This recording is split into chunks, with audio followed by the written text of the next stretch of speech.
Remue-ménage. Je serai le président de tous les Sénégalais. Merci de votre fidélité. Nous sommes dans votre émission Remue-ménage. Remue-ménage. Tous les dimanches de 10h à 11h, Remue-ménage épluche et décortique pour vous l'actualité de la semaine. Remue-ménage reçoit des chroniqueurs, des politologues, des sociologues, des analystes, des universitaires, bref, tous les intellectuels. Avec son dynamisme et sa réactivité, Alassane Samba Diop, avec ses invités, commente l'actu, histoire d'approfondir et de mieux comprendre.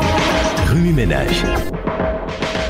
La bataille de procédure dans le procès de Khalifa Ababacar Sall, les exceptions de nullité soulevées par les avocats du maire de Dakar, la constitution de partie civile de l'État et du conseil municipal de Dakar, l'ébullition du Front social avec des mouvements d'humeur et des grèves à l'initiative des syndicats, le casse-tête de l'emploi des jeunes au Sénégal, quelle analyse en faire?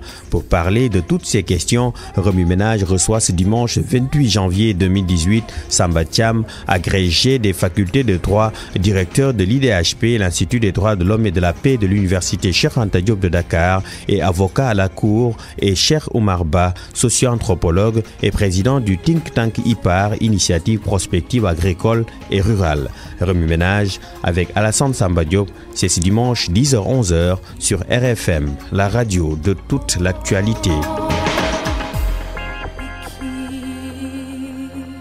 Dimanche 28 janvier 2018, merci de votre fidélité et bonjour à tous. Avec nous, Samba Thiam, professeur agrégé des facultés de droit, avocat à la Cour et président de l'Institut des droits de l'homme et de la paix. Le Cheikh Oumar Ba, socio-anthropologue, directeur exécutif d'IPAR, Initiative prospective agricole et rurale, un think tank, et aussi président des think tanks de l'UEMOA. Vous êtes aussi analyste économique. Merci, monsieur, d'avoir accepté notre invitation. Cette semaine, l'actualité s'est focalisée autour du procès de Khalifa Sall. Une bataille de procédure a été déclenchée entre avocats du maire de Dakar et avocats de l'État. Les avocats du maire de Dakar demandent l'annulation de la procédure. Selon eux, la procédure est jalonnée d'irrégularités. Les avocats de l'État parle de dilatoire pour ne pas aller au fond du dossier. Samba Thiam, comment analysez-vous tout ça? Bien, merci, monsieur le directeur Alassane Samba Diop, de m'avoir invité. Vous êtes bienvenu. Et de me permettre d'avoir à côté de moi monsieur Ba, un homme de qualité. J'ai entendu ses fonctions. C'est difficile de me demander de dire ce que je pense de tout ça. Je peux juste commencer à en profiter pour rappeler deux grands principes. Quand vous parlez de bataille de procédure, il s'agit au fond d'un grand principe que l'on met en œuvre, le principe de la contradiction. Et derrière ce principe de la contradiction, un autre principe fondamental sur lequel d'ailleurs repose la justice pénale, ce sont les droits de la défense.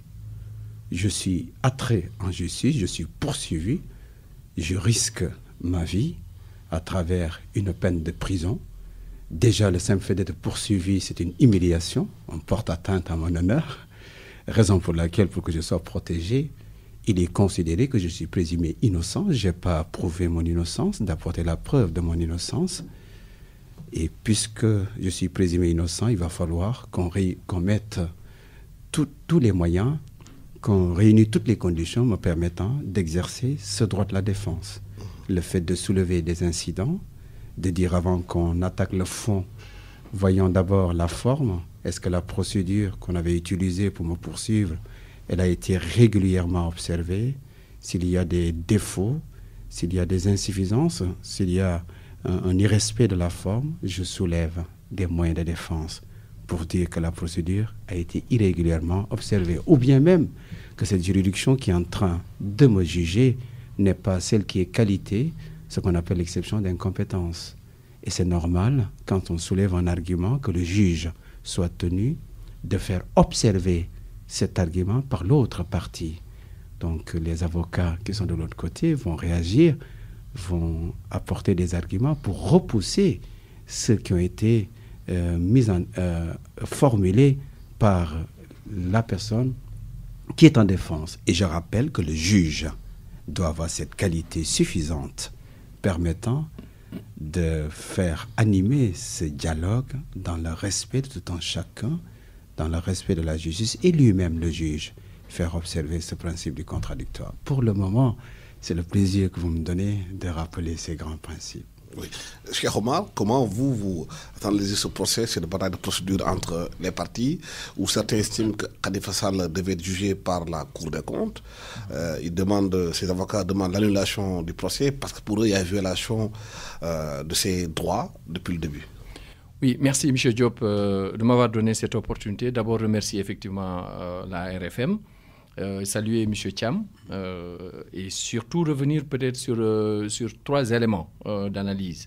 Je pense que le juriste a parlé. Moi, ce que je retiens, en tout cas en étant plus citoyen et un peu éloigné des aspects juridiques, c'est d'abord l'élément contextuel. Nous sommes dans un contexte effectivement préélectoral. Donc, toutes les questions liées à la redevabilité, au principe de rendre compte, même si c'est des principes pertinents, effectivement, questionnent. Amènent des interrogations qui, quelquefois, sont légitimes. Mais fondamentalement, je pense que le contexte ne doit pas cacher le fond de la question. Le fond de la question, c'est aujourd'hui, concrètement, est-ce que effectivement, à la fin de ce jugement, on trouvera qu'il est passible de détournement de deniers publics ou pas? Et s'il ne l'est pas, donc la démocratie voudrait, en tout cas l'état de droit voudrait qu'il en soit libéré. Effectivement, si le contraire s'applique, effectivement, là, on est dans le principe juridictionnel. Le deuxième élément qui me paraît important, c'est que la personne mise en cause n'est pas n'importe qui. C'est-à-dire quand on est maire de Dakar, c'est sûr, on a occupé un certain nombre de fonctions, donc ça crée un certain nombre de passions au niveau national et même international.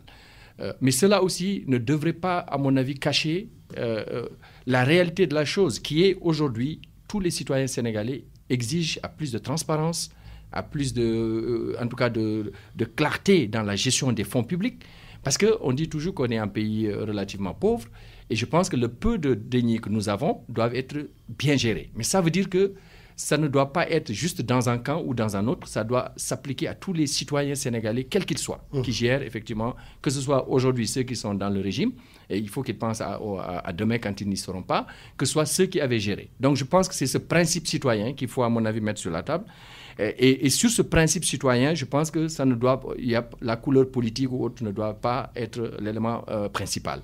Et une fois qu'on a mis cela sur la table, effectivement le reste c'est de dire pourquoi le Sénégal est tout le temps agité sur des questions avec des passions. Qu'est-ce qui empêcherait d'avoir un certain nombre de règles transparentes pour que tous puissions quand même reconnaître le bien fondé d'une gestion saine et vertueuse? Parce que cela, les deniers publics appartiennent à tous les Sénégalais. Et aujourd'hui, il y a des coins du Sénégal qui ont besoin effectivement d'infrastructures, qui ont besoin d'être soutenus par l'État.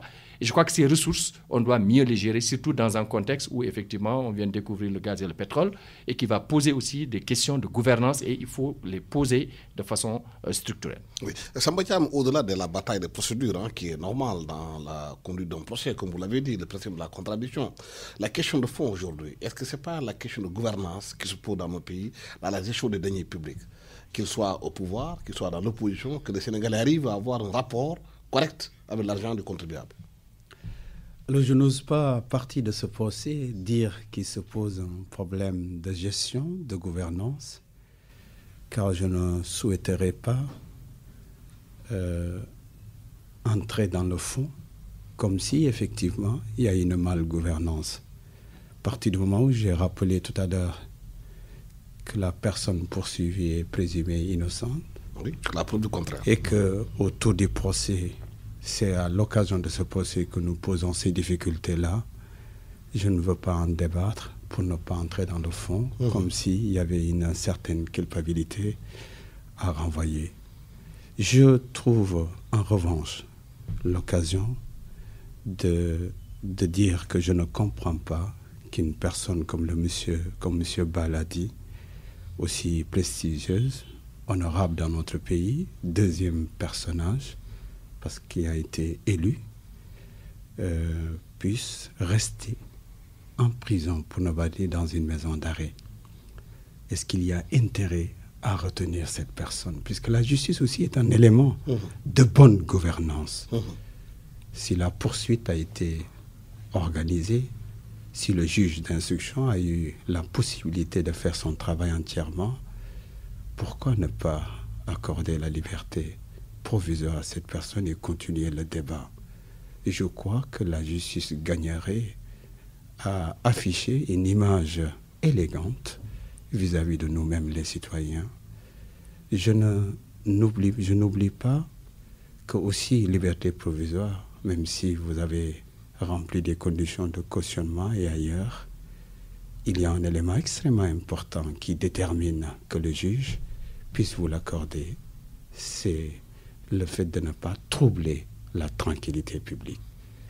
Je crois que c'est une condition que cette personne doit justifier, que ceux qui sont derrière elle doivent nous garantir pour que nous puissions renforcer cette demande adressée au tribunal, compte tenu de sa personnalité, des garanties de représentation, possibilité de répondre à votre convocation sans troubler l'ordre public. J'ai intérêt, moi qui aspire à des fonctions aussi hautes, moi-même, à maîtriser ceux qui sont autour de moi. Je vous prie de me croire, je reviendrai libre, je répondrai à votre convocation. Ça, c'est un élément de bonne gouvernance. En attendant, je ne veux pas qu'on parle de bonne gouvernance autour de ce procès.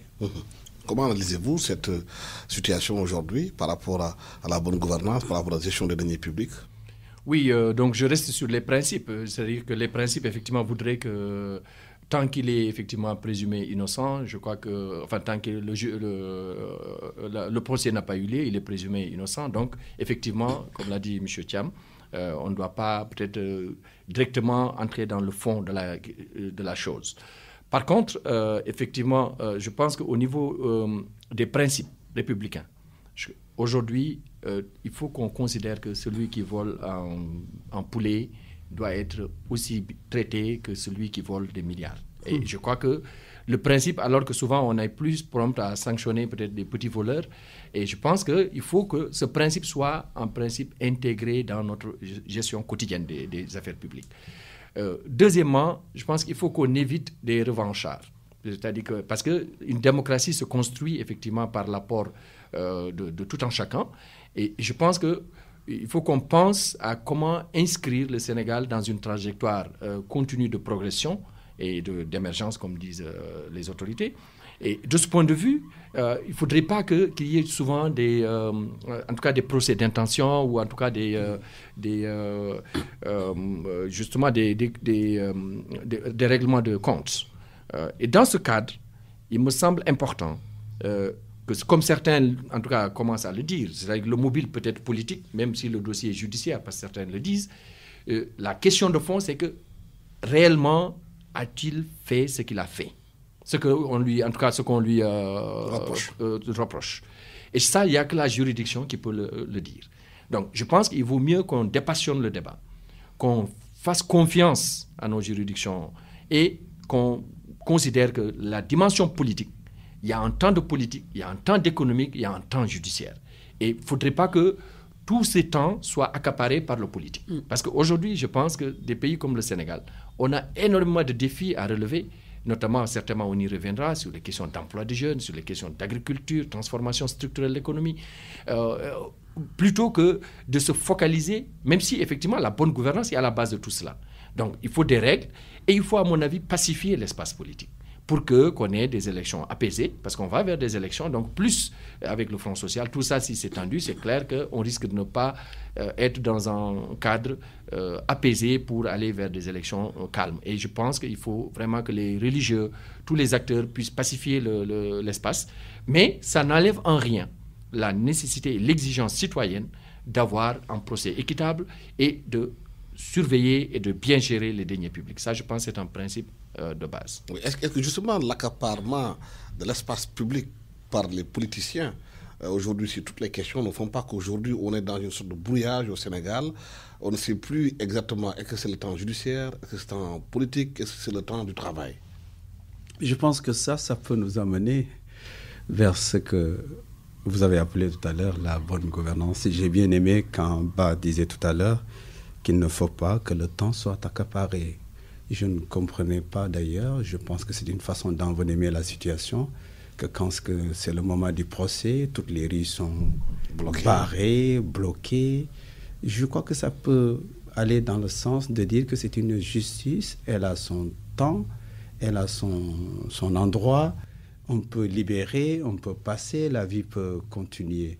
Je crois que ça, c'est une forme de gouvernance. C'est lorsque chacun reste dans son domaine, laisse l'autre fonctionner, qu'on arrivera à un certain équilibre social.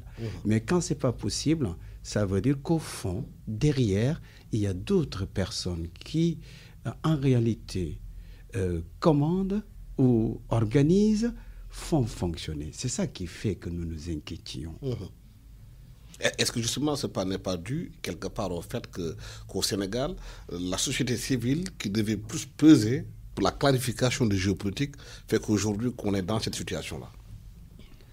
Alors je ne suis pas sûr d'avoir très bien compris la question, mais la société civile, elle a son rôle à jouer, le rôle de l'éclairage, à condition également que cette société civile soit véritablement une société civile, qu'on ne retrouve pas dans la société civile le politique, les autres façons de faire de la politique.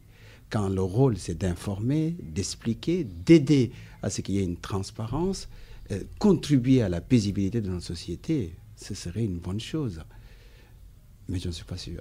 Est-ce que justement le problème qui se pose aussi dans l'opinion, c'est pas l'impression qu'ont certains Sénégalais qu'il y a une sorte de justice sélective, que certains, quand ils fautent, ils sont durement sanctionnés, et d'autres, quand ils font aussi des dégâts, on semble les protéger? Oui, c'est une façon de voir la chose. Maintenant, il faut effectivement éviter cela parce que ça ne concourt pas à crédibiliser les institutions. Je crois qu'il faudrait quand même qu'on croie aux institutions. Je crois que ça, c'est un élément fondamental pour tout citoyen parce que sinon, il n'y a pas de vie en cité. Une fois qu'on a réglé cette question, effectivement, l'autre élément, c'est est-ce que chaque acteur a joué son rôle? Je pense qu'aussi, il faut qu'on interpelle et qu'on revoie les rôles, que ce soit de la société civile, que ce soit aussi des religieux ou d'autres... Et des médias qui ont un rôle extrêmement important parce que parfois aussi les médias amplifient des questions qui auraient pu être relativement marginales, à mon avis. Et je pense que aussi, c'est important que les gens soient informés, les populations, mais c'est important aussi d'apaiser, en tout cas, pour que tout se fasse de façon sereine. L'autre élément, effectivement, c'est que souvent, on dit que les intellectuels ont un rôle à jouer. Est-ce qu'ils l'ont joué réellement? Parce qu'on est quand même minoritaire dans ce pays.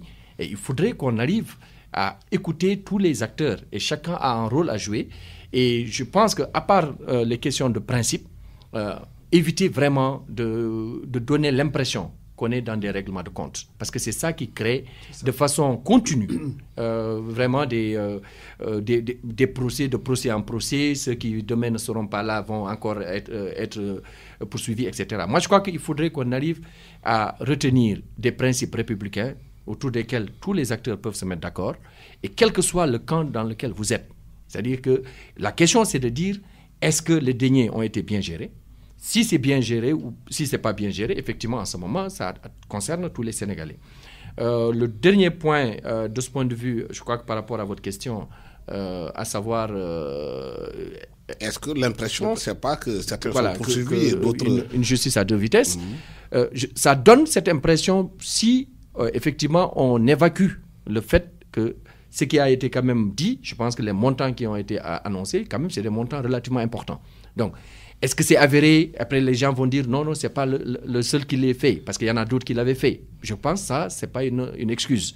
Le problème de fond, c'est que je pense que nos politiques doivent se donner cette devise, en tout cas en se disant que nous sommes là pour un temps, et demain, c'est d'autres qui seront là, et il faut qu'on gère en pensant au bien commun, en pensant à la gestion durable des ressources, parce que de plus en plus, les ressources vont être rares, et de plus en plus, nous allons avoir des défis extrêmement importants à gérer. Parce que ça, c'est au niveau mondial aujourd'hui. Et il y a une redistribution de cartes. Je pense que quand vous regardez en France récemment avec Sarkozy, et le président Sarkozy et d'autres, il y a eu des procès. Mais vous n'avez pas entendu ce tintamarre. Il faut qu'on essaie aussi un peu de diminuer, même s'il y a une dimension politique certainement. Comme je disais, l'homme concerné est éminemment politique. Donc, est-ce qu'il n'y a pas d'autre espace pour régler les questions politiques? C'est-à-dire que souvent, on mélange les deux et de ce point de vue, on en arrive à donner l'impression aux citoyens lambda que ce qui se fait, si c'était lui, ça allait être plus dur. Par contre, si c'est les grands politiques, après, on va trouver un arrangement, n'est-ce pas, des accords de minuit, etc., pour s'en passer. Donc je crois qu'il ne faut pas donner cette impression aux citoyens. Est-ce que cette crise, quelque part, de confiance en les institutions n'est pas due quelque part au fait que ceux qui les incarnent ne font pas dans l'exemplarité? Alors, quand on parle de crise, est-ce qu'il y en a Est-ce encore? que si les citoyens aujourd'hui arrivent à dire oui, qu'il y a une justice à deux vitesses dans ce pays, comme Amdei, comme Amoundei, si c'est un voleur de poulet aujourd'hui, on le liquide rapidement, si c'est un homme politique, il y a tout un tintamarre derrière. Est-ce que ce n'est pas dû quelque part à ceux qui incarnent les institutions, qui ne sont pas dans l'exemplarité, dans la façon de les gérer? Oui, je voulais déjà fixer une limite en disant que quand on examine d'autres situations, quand on fait attention à d'autres affaires, on peut le penser. C'est ça? On peut s'apaiser en disant que ce n'est pas à ce degré vraiment où la justice est remise en cause en termes de confiance. Ce n'est pas par rapport à ça, mais seulement il faut reconnaître une chose, que quand il y a beaucoup de pression du politique, quand il y a une immixtion du politique dans la justice, ça pose problème. Il faut donc adopter des comportements, des attitudes, surtout quand vous dirigez, allant dans le sens de dire, ils sont indépendants, ils sont libres, je les respecte, moi-même, je me dois de me soumettre. Quand l'État est condamné, quand un ministère est condamné, il faut se soumettre au droit à la justice. Mais autrement, ça remettrait en cause cette indépendance. Et quand l'indépendance de la justice est remise en cause, c'est ce qui pourrait entraîner le désordre. Et nous perdrons la paix sociale, la paix qui était l'objectif de la justice. L'autre point de notre débat, c'est le Front social qui est en ébullition depuis quelque temps. On voit que des syndicats des enseignants, il y a la marche aussi de certains syndicats la semaine dernière, le syndicat de nettoiement, un peu partout, le réveil du Front social. À votre avis, le Front social reproche à l'État du Sénégal de ne pas respecter ses engagements lors des négociations qu'ils ont signées. Mais est-ce que aussi le contexte aujourd'hui est favorable à ce réveil du Front social? Oui, malheureusement oui, parce qu'on est dans une période électorale, une année électorale, et c'est clair que, comme d'ailleurs les dirigeants le disent de ce pays, c'est une année sociale. Ça veut dire que malheureusement, on a habitué aux Sénégalais le fait qu'à la veille de chaque élection, c'est en ce moment qu'on peut faire passer un certain nombre de messages et qu'on peut se faire entendre. Et je crois que ça, ce n'est pas une bonne pratique. Et je crois que ce n'est pas seulement une pratique gouvernementale, mais c'est aussi une pratique syndicale, c'est une pratique citoyenne, c'est une pratique de tous les acteurs. Je crois qu'il faut qu'on revisite cela, notre façon d'aborder ces questions. Et je pense, deuxième élément, c'est que est-ce qu'on a fait le point sur l'héritage, parce que l'État, c'est la continuité, par rapport à ce qui s'est passé dans les années 2000. Et si on regarde un peu historiquement, on sait qu'on était dans des politiques d'ajustement structurel à partir du début des années 80 jusqu'au début des années 2000. Et à l'arrivée justement à l'alternance, à la survenue de l'alternance politique en 2000, pratiquement les caisses de l'État étaient pleines. Donc, et comme les caisses étaient pleines, on avait entendu ce fameux « nos soucis d'argent sont terminés », etc. Il faudrait quand même considérer qu'à partir de ce moment, malheureusement, la tendance a été vraiment à, disons, une générosité, même si on peut l'appeler sélective ou en tout cas intéressée, comme dit Modignan. Je pense qu'il faut éviter, à mon avis, de trop charger, justement, parce qu'on a quand même hérité d'une situation extrêmement complexe, où effectivement, on a vu que dans les années 2000, pratiquement dans le domaine agricole, on a vu beaucoup de programmes spéciaux qui ont été développés parce que l'État avait de l'argent, avait les moyens. Mais est-ce qu'on les a utilisés de façon parcimonieuse? Est-ce qu'on a pensé aux générations à venir? Est-ce qu'on a investi de façon à ce que ça ne soit pas seulement je donne à certains groupes pour des intérêts politiques? Et c'est ce qu'on disait tout à l'heure.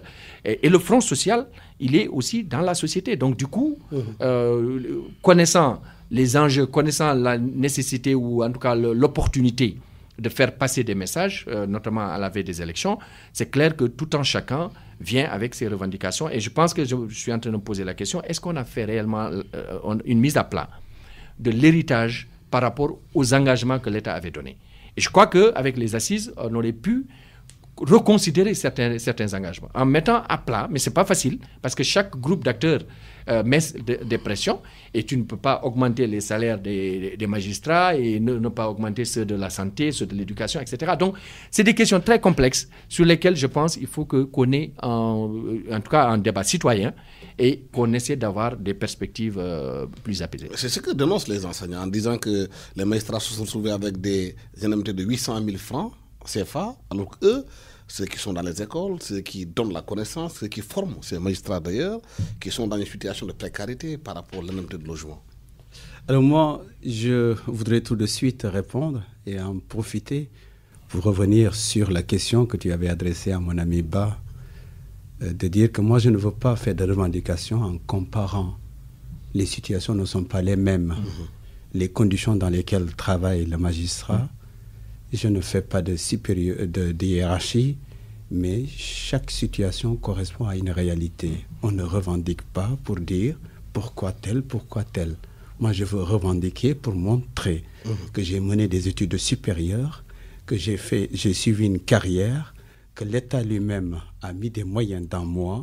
Je suis arrivé à un certain stade, je suis professeur titulaire, je dois avoir des conditions pour pouvoir travailler.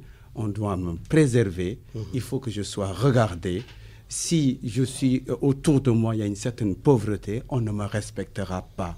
Et il faut faire en sorte que je ne puisse pas être capté par d'autres organismes, par d'autres personnes, par d'autres pays. Je crois que ça, il est du devoir de l'État de réunir les conditions. C'est valable pour les enseignants, c'est valable pour tous les corps dans ce pays. Cet instituteur, il est le premier élément qui mérite à être mis dans de très très bonnes conditions. Si je n'avais pas un maître qui avait la vocation, qui avait sacrifié sa famille, qui est allé en Brousse, à Alassane, qui est venu à Ogo, qui était papa, maman, je pense que je n'aurais jamais atteint ce niveau. Je crois que c'est ça la vérité. Je reviens sur la première question. Moi, je pense que le front social peut être évité en partant de ceci. Toutes les revendications sont légitimes. Et que l'État n'a pas la possibilité de tout régler. Mais l'État doit être de bonne foi. Moi, je pense que si nous partons sur une chose, la vérité, vous m'avez donné votre parole, nous avons signé un protocole. Ce n'est pas dans le domaine du droit que de dire qu'il n'y a pas une possibilité de prouver que l'État s'est engagé. Nous sommes dans le cadre politique. Et cette politique, elle engage l'État, elle engage notre société. S'il y avait un ministre qui avait donné la parole, c'est la parole du Premier ministre, c'est la parole du Président de la République, c'est la relation de parole confiance. Du peuple. Une relation de confiance. C'est la parole du peuple, c'est la continuité du service. Il faut faire en sorte que tout cela soit respecté, qu'il y ait la transparence, qu'il y ait l'équité. Il ne faut pas dans ce pays qu'on sente qu'une catégorie privilégiée, que d'autres catégories négligées, et puis il y a des services fondamentaux qui mériteraient qu'on s'investisse dans ça, la santé, l'éducation. Si je continue d'énumérer, je vais oublier, cher ami. Oui, tout le monde pense d'ailleurs qu'au Sénégal aujourd'hui, au lieu de parler de plan Sénégal émergent, qu'il aurait fallu penser au plan Sénégal éducation, d'investir beaucoup d'argent dans l'éducation, de mettre les enseignants dans les meilleures conditions pour que dans 20 ans, que le Sénégal soit dans une situation d'émergence. Parce que c'est l'éducation et l'éducation, encore l'éducation, que d'émergence pourrait émerger, si je me répète. Oui, je vois bien, effectivement, la question de l'éducation, elle est centrale. Mais permets-moi juste de revenir sur, avant d'arriver à l'éducation, sur effectivement ce qu'a dit le professeur. Je crois qu'il est important de créer les conditions pour que les acteurs travaillent. Et je pense que ça, c'est fondamental. La question de fond, c'est comment le planifier. Il a bien dit, les ressources publiques sont limitées. Donc, et les besoins sont énormes. Et chaque jour que Dieu fait, les besoins vont augmenter. Donc, cela nécessite une planification, mais une planification concertée, où chaque acteur comprend, aujourd'hui je ne gagne pas, mais demain je vais gagner. Donc, je peux attendre. J'accepte que, compte tenu, par exemple, de ce que fait, par exemple, le douanier, c'est important pour l'économie du pays, j'accepte qu'il ait une faveur. J'accepte que le magistrat ait une faveur pour qu'il ne soit pas facilement corruptible. J'accepte ceci. Par contre, l'enseignant, à telle période, il est essentiel aussi. Qu'on valorise aussi, justement, certains métiers qui sont, comme il l'a dit, essentiels. Mais aujourd'hui, on n'est plus prompt à valoriser le sport. Je n'ai rien contre, je veux bien. Mais il faut aussi qu'on pense à d'autres qui sont aujourd'hui des privés qui sont en train de s'investir dans l'agriculture, dans la vallée, ailleurs au Sénégal, en Casamance. Comment les identifier, les accompagner, créer un environnement favorable? Pour moi, c'est un environnement global. Et une fois qu'on a créé cet environnement, il est possible en ce moment, certainement on y reviendra, de créer des conditions pour beaucoup d'emplois. Et ça revient effectivement sur ce que vous dites qui est essentiel, M. Diop, c'est que l'éducation est centrale. Vous avez vu des pays qui se sont dit, OK, on va on va serrer la ceinture pour que d'ici 10 ans, on a aujourd'hui le plan Sénégal émergent, quelle est la place qu'on accorde à l'éducation pour s'assurer que l'éducation, les élites sénégalaises qu'on va former demain pourront être des élites d'une certaine qualité et qui pourront relever les défis du lendemain. Et ça, pour moi, c'est essentiel parce qu'autrement, aujourd'hui, on a vu, à côté de ceux qui sont assis à côté des ressources extrêmement importantes, des potentialités, mais qu'est-ce qu'il faut faire? C'est vrai que la paix, tous les axes qui sont identifiés dans le PSE sont importants, mais je pense qu'il faut aujourd'hui arriver à une planification de cela, en se disant, aujourd'hui, d'ici 5 ans, voilà la priorité. Et je crois qu'il y a eu quelques priorisations qui ont été faites. Maintenant, est-ce qu'elles sont portées consensuellement? Je crois que là, effectivement, on a besoin d'élargir ces consensus forts pour permettre quand même de calmer le front social. Et sans effectivement la paix, sans le calme, on ne peut pas se développer. Je crois que c'est important d'aller vers cette direction. Est-ce que c'est facile, Samba Thiam, dans un pays aujourd'hui où dans l'imaginaire populaire, l'avoir a pris le pas sur le savoir, où la recherche effrénée de l'argent met pratiquement sous le boiseau l'essentiel? Monsieur le directeur, c'est une question d'éducation, question de vertu. Tout un chacun de nous, s'il ne fait pas attention, s'il n'est pas retenu par des valeurs, il se suivra, il cherchera à s'enrichir, à se mettre à l'aise. On oubliera même, quel que soit ce que vous allez acquérir, ces châteaux, beaucoup d'argent, vous ne les amènerez jamais avec vous. Vous êtes arrivé nu, vous partirez nu. Le fait d'avoir la conscience que ce bien, ce franc, ne m'appartient pas, c'est l'effort de toute une communauté, c'est la somme des impôts, c'est la fiscalité, c'est l'argent public, je n'ai pas le droit de l'utiliser, d'en faire profiter à ma famille. Si vous avez la conscience que vous ne pouvez pas dormir tant qu'au fond de moi-même, au fond de vous-même, vous avez pris quelque chose de commun, je crois que si on n'a pas cette façon de vivre, de fonctionner, bien on parlera toujours de la voix qui l'emporte. Nous sommes dans le cas du Front social. Je tenais à préciser que je ne veux pas qu'on soit dupé par le fait que c'est le moment des élections et que les revendications ne sont pas de véritables revendications. C'est une coïncidence, monsieur le directeur, c'est un processus. Ça vient de loin. Ces corps que vous voyez là, ces gens que vous entendez, ont attendu pendant longtemps. Ils ne sont pas en train de profiter d'une situation pour dire « maintenant il faut que je parle, on va m'écouter ». Ce n'est pas ça depuis très longtemps. Regarde nos propres étudiants. Trouve-t-il normal à ce stade que les étudiants soient obligés chaque fin du mois de sortir, de bloquer, de lancer des pierres pour percevoir une bourse? Ces étudiants n'ont pas dit « augmenter notre bourse » alors qu'ils ont le droit de dire que nous sommes aujourd'hui en 2018.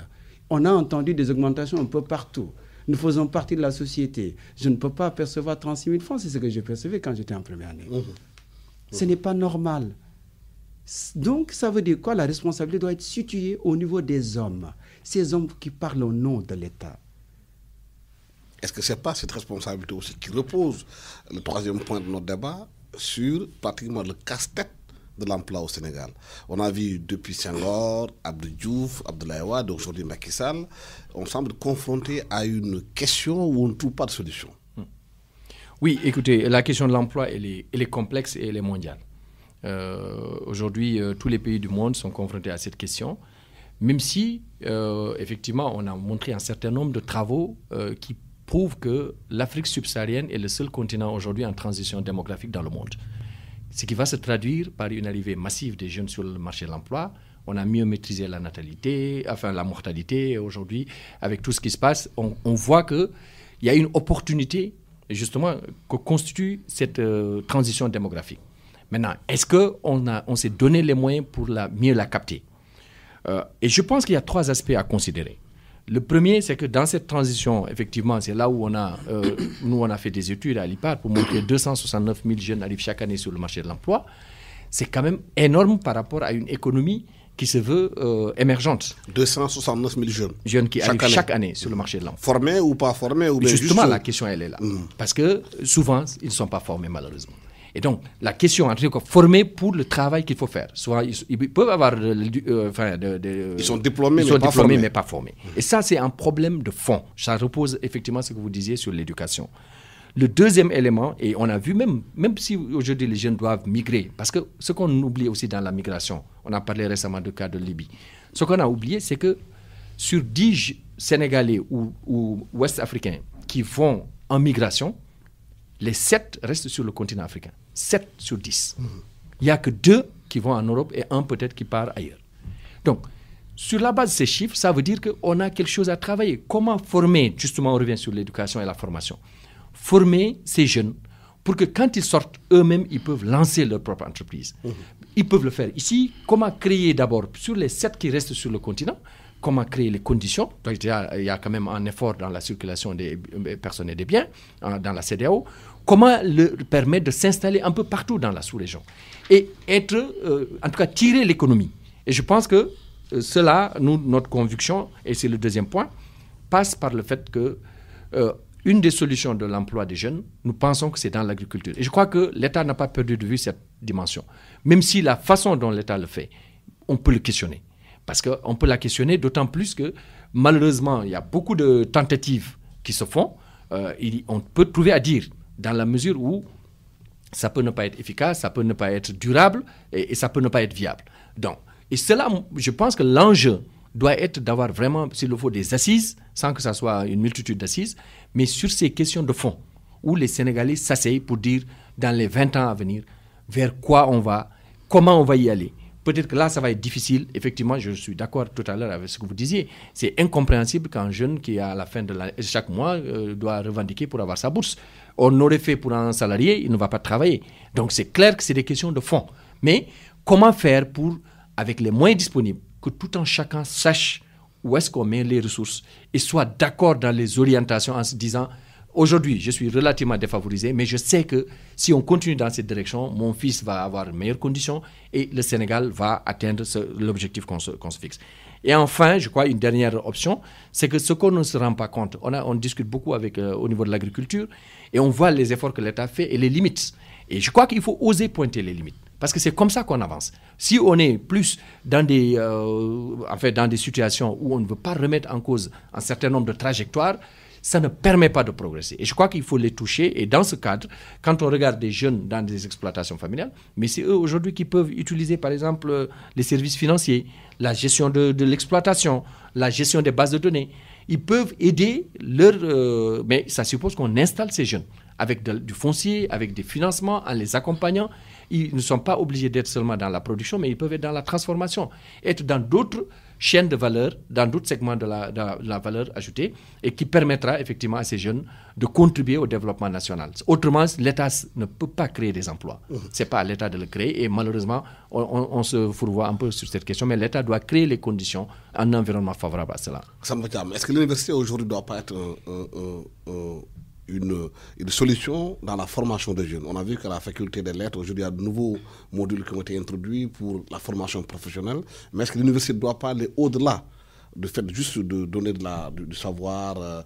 On forme au Sénégal, les gens le disent, beaucoup de littéraires que de scientifiques. Alors bien évidemment, quand on parle de l'employabilité, c'est 2 choses. Il l'a dit et répété, je ne veux pas en ajouter, les conditions de création de l'emploi de la part de l'État, de la société. Et nous, l'université, nous formons des esprits, des élites, pour que quand elles sortent de là, ces personnes qu'elles puissent être employées par l'État. Mais l'État ne peut pas employer tout le monde. L'État se doit tout simplement de créer les conditions. Je profite de ça pour dire que l'État doit veiller aussi à ce qu'il n'y ait pas accaparement des terres, puisque M. Ba va parler d'agriculture, qu'il y ait l'appel à candidature, qu'on ne favorise pas des familles, des membres de famille, des amis. Il faut donner la chance à tout le monde de pouvoir accéder à l'emploi. Mais l'autre volet, et qui me permet de revenir à l'université, c'est l'employabilité, ce qu'on appelle l'auto-emploi. Il faut que quand je sorte de l'université, que j'ai un savoir-faire, que je sois opérationnel, que je puisse créer moi-même ma propre entreprise. C'est pourquoi on a initié des réformes à l'université. On parle de conseil d'administration pour que l'université s'ouvre, intègre en elle le monde professionnel, le monde social, que les chefs d'entreprise viennent, s'impliquent et que le système LMD favorise aussi cet enseignement qui lie la théorie à la pratique. Tout ça, c'est pour préparer la réinsertion professionnelle de nos étudiants. Et il y a beaucoup de recherches qui sont faites au Sénégal, mais l'impression qu'on a aujourd'hui qu'il y a une césure entre le monde de la recherche et le monde politique. C'est comme s'il y avait deux personnalités ou bien deux entités qui se regardent en chien de faïence. Alors que dans des pays où ça a marché, il y a un link entre la recherche et la politique, et le monde politique. Tout à fait. Et justement, ça c'est une question essentielle. En sachant que, par exemple, les pays développés, ils ont leur think tank, ils ont leur centre de recherche qui sont indépendants, en plus de ce qu'ils ont comme conseillers, etc. Et chaque décision est d'abord basée sur des évidences scientifiques. Parce que c'est ça qui permet d'avancer. Je vais vous dire, en tout cas, ma conception de cette difficulté, là où elle provient. Le premier élément, c'est que souvent, le temps du politique n'est pas celui de la recherche. La recherche a besoin de plus de temps pour sortir des évidences, alors que, comme on disait au début, malheureusement, tout est politisé le plus souvent, et on s'enferme un peu dans un temps de l'immédiateté. On a besoin tout de suite de résultats, on a besoin de décider de sur quelque chose, il faut le faire. Ça veut dire aussi que la recherche doit s'adapter. C'est pour ça que des institutions indépendantes comme IPAR se sont créées pour accompagner l'État, mais aussi accompagner le secteur privé et la société civile. Pour qu'on s'assure que, en tout cas, la direction qu'on prend pourrait être la bonne dans la mesure où, même si on fait de petits progrès, qu'on s'assure qu'on continue à avancer. Et ce qui se passe souvent, malheureusement, c'est qu'on arrive à des dimensions où, effectivement, on parle de concertation, mais de concertation, il y en a très peu. C'est-à-dire, on ne dialogue pas. C'est-à-dire, on se réunit, mais on ne dialogue pas. Dialoguer nécessite effectivement un certain nombre de méthodes, un temps et une façon de faire. Effectivement, on a produit beaucoup de résultats, mais souvent, les résultats sont en déphasage aussi. Est-ce qu'on est à l'écoute de ce que veulent les décideurs? Entre ce que veulent les décideurs et ce que veulent les citoyens, à mon avis, il faut faire des arbitrages. Et c'est là où je parlais de planification sur le moyen et long terme. Et je crois que de plus en plus, il y a des espaces de dialogue, notamment avec les parlementaires, avec d'autres acteurs, le Conseil économique et social, et avec des universitaires. Je crois qu'il faut qu'on arrive à voir de quoi avez-vous besoin, comment voulez-vous qu'on vous le produise, et vers quels sont aussi les besoins des populations. Parce que souvent aussi, on a tendance à regarder ce qui se passe ailleurs. Et on oublie les dynamiques positives qui existent, par exemple, avec des jeunes. On va voir dans l'informatique. Aujourd'hui, l'Afrique n'a rien à envier au niveau mondial. Mais est-ce qu'on a suffisamment exploité le potentiel, le génie de ces jeunes? Est-ce qu'on les a amenés? Est-ce que nos universités répondent à ces préoccupations? Est-ce qu'on n'est pas en déphasage, comme vous le dites? Et je crois que c'est toute cette déconstruction et reconstruction à laquelle on doit parvenir pour permettre aux jeunes d'être utiles, de se sentir, parce qu'on ne peut pas dire qu'ils sont majoritaires, et on va vers cette tendance d'ici 2050, et ne pas considérer qu'on doit les préparer. Parce que si on les prépare, malheureusement, ça va à l'encontre de la durabilité. Parce qu'ils vont prendre des décisions, parce qu'ils sont pressés, ils veulent travailler et ils ont le droit. Et si on ne les prépare pas, peut-être que la tendance, ça peut être effectivement, malheureusement, ce qu'on voit quelque part, où les jeunes sont découragés et finalement, il y a beaucoup de comportements qui ne sont pas des comportements qui peuvent nous aider à aller de l'avant. Il y a des jeunes, par contre, qui ont commencé à vraiment développer des perspectives intéressantes et il faut que l'État les identifie, les accompagne et crée les conditions pour aller de l'avant. Oui, Samba Thiam, en début de mois de février, il y a une initiative mondiale sur l'éducation au Sénégal avec la présidence France du président Macron qui vont venir financer ce qu'ils appellent l'éducation en Afrique. Est-ce que pour vous, c'est une bonne approche? Parce que derrière chaque initiative française, il y a les intérêts de la France. Est-ce que les intérêts de nos pays sont pris en compte dans ces curricula, dans l'éducation qu'on nous propose?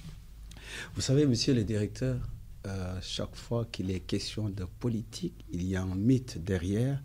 C'est toujours difficile de détecter derrière les actions des hommes politiques, derrière les attitudes de ceux qui exercent le pouvoir, le véritable message. Nous ne pouvons que capter les mots éducation et en parler autour de ça, émettre des idées.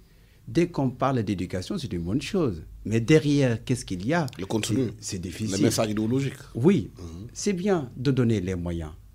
C'est bien de nous mettre dans de bonnes conditions. Une chose reste vraie, claire, nette, indiscutable. On ne peut pas envisager le développement, obtenir quoi que ce soit, tant qu'on n'a pas réglé ces problèmes d'éducation, que les conditions ne sont pas réunies. Je vous en prie, il faut que nous sachions, nous aussi, individuellement parlant, que le développement est lié aussi au comportement de chacun de nous. Est-ce que vous pensez Omar, que la France accepte avec le Sénégal de lancer une initiative dans l'éducation, que derrière cette générosité entre guillemets de la France, il n'y a pas les intérêts de la France qui sont là-bas? Est-ce que stratégiquement, le Sénégal a posé un débat pour voir quelle éducation veut-il de façon endogène? Absolument. Exactement. Je crois que ça, c'est la première étape à régler. C'est-à-dire que c'est clair que la France cherche son intérêt.